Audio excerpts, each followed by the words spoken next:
E se algum jogador quiser ficar zangado com ele por isso, paciência. Isso aí é parecido com o nosso trabalho. Digamos que circunstancialmente o jornalista que tem que dar opinião, ou que tem que escrever as matérias, desenvolva uma proximidade com o personagem do futebol.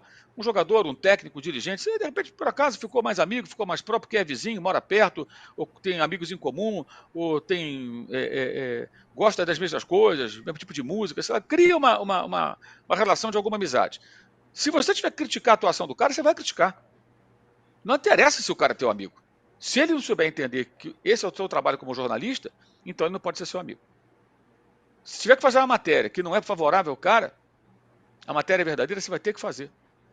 Você não pode negligenciar o seu trabalho como jornalista porque o jogador é seu amigo. O mesmo vale para outras áreas também, né? Outros assuntos, outros temas, outras editorias. Então, eu acho que esse é um ponto muito preocupante, porque o Felipe vai precisar rapidamente entender isso. Esse caso do Rodinei é para ele parar e pensar, falar, cara, olha o tamanho do absurdo. E se o Klaus não expulsa o Rodinei e 11 contra 11 o Flamengo não vence o Internacional? É óbvio que facilitou o Flamengo a expulsão. É muito melhor jogar 11 contra 10. A expulsão foi justa. Foi justa. Ele mesmo fala. Todos os árbitros que analisaram falaram que foi. E foi justa. O Rodinei é um jogador atrapalhado. Como a imagem final dele no Flamengo foi positiva, batendo aquele pênalti contra o Corinthians, e batendo muito bem, né? E boas atuações que ele fez naquele pedaço, naquele final de ano, muitos torcedores se iludem achando que o Rodinei é um grande lateral. Ele é um jogador com várias deficiências, defensivas especialmente. Eu e o André comentávamos muito sobre isso também, trocando mensagens durante os jogos, quando ele fazia pataquadas homéricas. Posso lembrar aqui o gol contra o Corinthians, posso lembrar aqui o jogo lá da Supercopa contra o Atlético Mineiro, que ele erra também naquele gol do Hulk, que ele perde na cabeça para o Vargas. O Fabrício Bruno dá espaço, o Hulk faz o gol do Atlético, entre outras e tantas falhas. Defensivamente, ele sempre foi muito ruim. Ofensivamente, ele é interessante, tem força física, não se machuca, tem um bom cruzamento, razoável para bom, mas alguns dias, algumas fases bom, mas ali ele fez duas pataquadas. Ele falha no gol do Bruno Henrique, ele pisa no tornozelo do Felipe Luiz e o Internacional e ficou com um homem a menos. Numa decisão, gente. Então, isso é uma coisa absurda. E os argumentos, não, eu conheço a mulher dele, estava grávida, conheço a filha, ele é meu amigo, ele é uma pessoa maravilhosa. Tudo bem, cara, mas ali é um jogo de futebol. Ele vai continuar sendo um cara legal. Eu acredito que o Rodinei seja uma pessoa muito legal, todo mundo gosta dele. Mas amigos, negócios à parte. O interesse do clube de regata do Flamengo tem que estar acima dos interesses dos amigos da patota, da turma da panela, cara.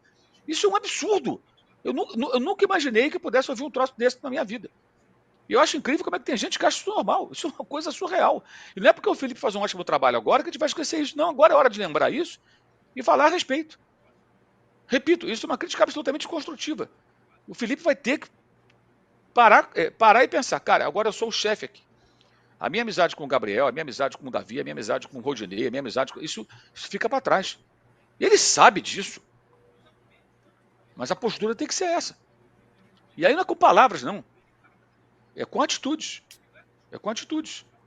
E isso eu acho um negócio assim muito importante. Para o bem dele como técnico. Ou então ele vai ter que um dia sair do Flamengo e treinar num clube onde ele não conhece ninguém. Só que ele começa a carreira num clube onde ele conhece jogadores que foram atletas junto com ele. E outros meninos que foram da base com ele é a mesma coisa, que ele conhece desde garotos, que vão subir com ele, que já estão subindo. Mas tem que manter uma distância. Eu penso dessa maneira, tá? Você tem que manter uma distância. Mudou, você mudou você mudou de função. É como um cara que é promovido a chefe num departamento. Não significa que você não possa ter uma boa relação, mas você agora, os caras que eram seus amigos, você agora é o chefe dos caras. Mudou, cara. Nunca vai ser mais a mesma coisa. Mauro, os caras vão falar mal de você se você for chefe injusto, mesmo sendo seu amigo. E você tem que saber conviver com isso. Estão falando pelas minhas costas. Vão falar todos. Qual o departamento, qual é a firma que o chefe não é criticado por ninguém? Sempre vai ser criticado em algum momento. Ele agora é o chefe, gente. E isso que eu falo é uma coisa para o bem dele. Ele precisa entender isso. E eu acho que ainda tem ainda esses resquícios. E eu vou dizer mais. O abatimento dele na coletiva é muito em função da decepção que ele teve com o que aconteceu depois do jogo. Com a atitude de um velho amigo. Você acha que um ponto que, de repente, o Felipe já está mudando, né? Você falou que ainda vê resquícios, mas que pode estar mudando, é não pensar duas vezes ao tirar o Gabriel no primeiro tempo ainda contra o Corinthians por conta da expulsão do Bruno, tirar no intervalo de uma decisão contra o Sim, sem Atlético. dúvida, como eu falei, ele foi correto aí. E não ia escalar, a informação que eu tenho é de que ele não ia escalar contra o Atlético. O Gabriel Ia ia ficar começar no jogando, banco. ficou no banco. Ia ficar no banco. Ia ficar no banco por uma opção, não por questão disciplinar, por questão técnica, opção do treinador. Bruno Henrique vai de titular. Essa era a opção dele, 2 fontes do Flamengo me confirmaram isso, que é o que ele tinha em mente. Mas aí o Marcos Braz afastou o Gabriel e aí, evidentemente, aí fica a especulação. O Gabriel estaria em campo, bateria o pênalti. Ele não estaria em campo. Ele não estaria em campo. Mas aí quando o Davi Luiz bate o pênalti, eu fico na dúvida se ele já superou essa fase. Entendeu? E assim, cara, eu tô falando em cima de fatos. É claro que se amanhã alguém perguntar alguma coisa nesse sentido pro Felipe, ele vai dizer que não, ele vai dizer que isso. É o contrário. É lógico, ele talvez entrevista coletiva. Você não vai tirar nada de tão importante de entrevista coletiva. Aliás, ele foi bem, inclusive, na entrevista coletiva, porque ele não negou que houve problema.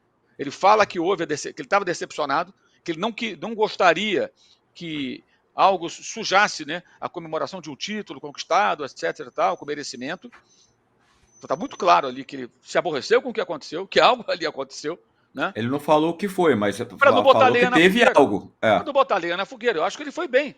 Se ele solta o verbo ali, cara, piora mais ainda. Piora mais ainda. Eu soube, inclusive, que ele ficou muito, não diria inseguro, mas hesitante antes de falar na coletiva sobre isso. Ele se fala, não fala. Aí alguém disse para ele lá, cara, olha, os caras vão te perguntar, você vai ter que falar. Não vai ter jeito. Não tem como fugir disso. Vai ter que enfrentar. E eu acho que ele foi até bem, que ele não botou lenha na fogueira, ele poderia soltar o verbo, aí ia ser mais confusão. Então acho que ele procurou meio que acalmar, mas não negou que algo aconteceu. E algo aconteceu, a gente sabe que aconteceu, né? Agora, alguém pode negar, mas se você olhar o histórico, né? Tem que ser muito poliana para achar que não aconteceu nada, que não teve nenhuma reação intempestiva em função de uma decisão correta e corajosa do técnico. Isso ele vai bem. Eu acho que ele está ainda numa fase de transição. Aí quando o Davi bate o pênalti, eu fico pensando, cara, até que ponto isso aí tem brodagem?